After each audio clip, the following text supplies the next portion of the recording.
Hello बच्चों, स्वागत है आपका हमारी क्लास के पार्ट 2 में। पिछले पार्ट में हमने देखा था कि केदारनाथ के रास्ते में हमारे दोस्त भारी बारिश और लैंडस्लाइड की वजह से फंस गए थे। सब रो रहे थे, लेकिन उनके लीडर सुधीर ने सबको हिम्मत दी और एकता की ताकत समझाने के लिए हितोपदेश की कहानी शुरू की थी। कहानी कहाँ रुकी थी, याद है ना?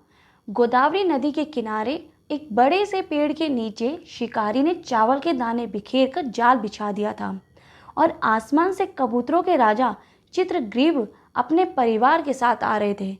तो चलिए अब देखते हैं आगे क्या हुआ। देखो बच्चों, पहली लाइन कहती है, अस्ति गोदावरी तीरे एको विशाला शालमली तरु। यानी गोदावरी नदी के किनारे एक बहुत बड़ा शालमली अर्थात सेमल का पेड़ था। तत्र प्रतिदिनम दूर देशात पक्षिणा आगत्य निवसन्ति स्म। मतलब वहाँ हर रोज दूर दूर के देशों से पक्षी आकर रहते थे। अत कदाचित तत्र कश्चित व्याधस्तण्डुलकणान् विकीर्य जालम विस्तीर्य च प्रच्छन्नो भूत्वा स्थिता। अत कदाचित का मतलब होता है बच्चों कि एक बार वहाँ कोई व्याध अर्थात शिकारी आया। उसने टंडुलकणान् मतलब चावल के दानों को बिखेर दिया। जालम विस्तीर्य च और जाल फैलाकर प्रच्छन्नो भूत्वा स्थिता अर्थात छिप कर बैठ गया। तस्मिन्नेव काले चित्रग्रीव नामा कपोत राजा सपरिवार आकाश मार्ग गच्छन्ति स्म। ठीक उसी समय चित्रग्रीव नाम का जो कबूतरों का राजा था ना, अपने पूरे परिवार के साथ आसमान के रास्ते से जा रहा था। अब आगे देखो बच्चों, केचन कपोता वन मध्ये टंडुलकणान् अवलोक्य लोभाकृष्टा अभवन। मतलब कुछ कबूतरों ने जंगल के बीच में चावल के दाने देखे और वह लोभाकृष्टा मतलब लालच उसमें आ गए। उनका मन डोल गया और सोचने लगे, अरे वाह, फ्री का खाना। ततो चित्रग्रीवा टंडुलकण लुब्धान कपोतान अवदत्।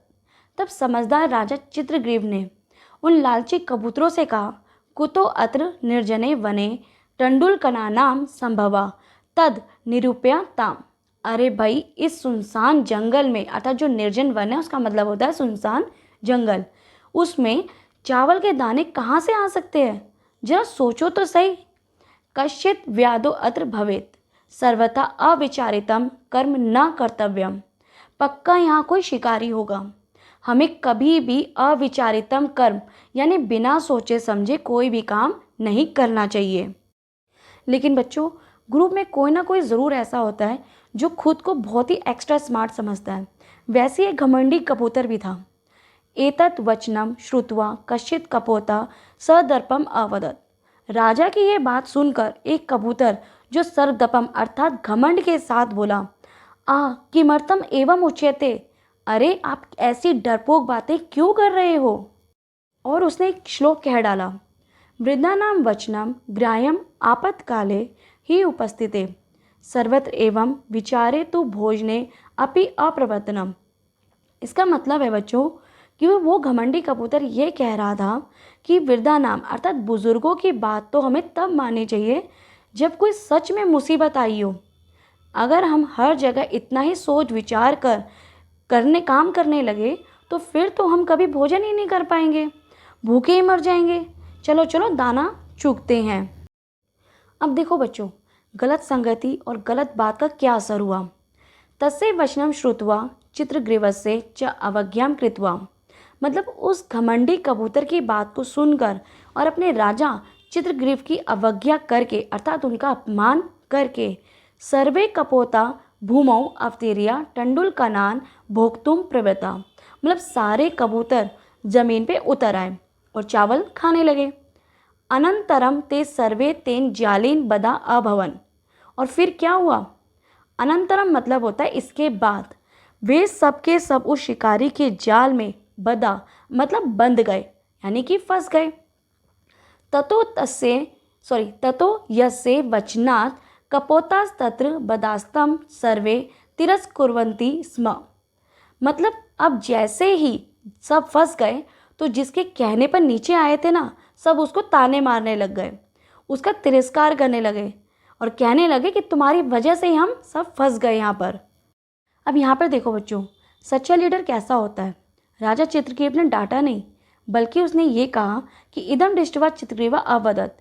यह देख के चित्रकेतु बोलता है, अयम अस्य दोषो न, मतलब यह सिर्फ इसका अकेले का दोष नहीं है। अनागत विपत्तिम को वा ज्ञातुम समर्था, मतलब आने वाली मुसीबत को पहले से कौन जान सकता है। अतो अस्मिन् विपत् काले अस्माभिः अस्य तिरस्कारम अकृत्वा कश्चन उपाय चिंतनीय, मतलब है इसका, इसीलिए इस मुसीबत के समय में हमें एक दूसरे पर दोष लगाने या तिरस्कार करने की बजाय कोई उपाय सोचना चाहिए। यतो ही विपत् काले विस्मया एव का पुरुष लक्षणम, क्योंकि मुसीबत के समय घबरा जाना या हैरान हो जाना कायरों का अर्थात डरपोक लोगों का लक्षण होता है। हिम्मत वाले तो रास्ता निकालते हैं। तो बच्चों, अब सारे कबूतर जाल में बंद है। शिकारी लाठी लेकर उनकी तरफ आ रहा है और राजा चित्रग्रीव कह रहे हैं कि घबराओ मत, उपाय सोचो। अब चित्रग्रीव ऐसा कौन सा जादुई उपाय बताने वाले हैं जिससे सारे कबूतर एक साथ बच जाएंगे, और क्या वो उपाय हमारे केदारनाथ वाले दोस्तों के भी काम आएगा? यह सब हम जानेंगे हमारे अगले वीडियो यानी पार्ट 3 में। अगर आपको आज की क्लास अच्छी लगी और सिर्फ ये टेक्स्ट वाला तरीका आपको पसंद आया तो वीडियो को लाइक और शेयर ज़रूर करें। मिलते हैं अगले पार्ट में, तब तक के लिए नमस्कार।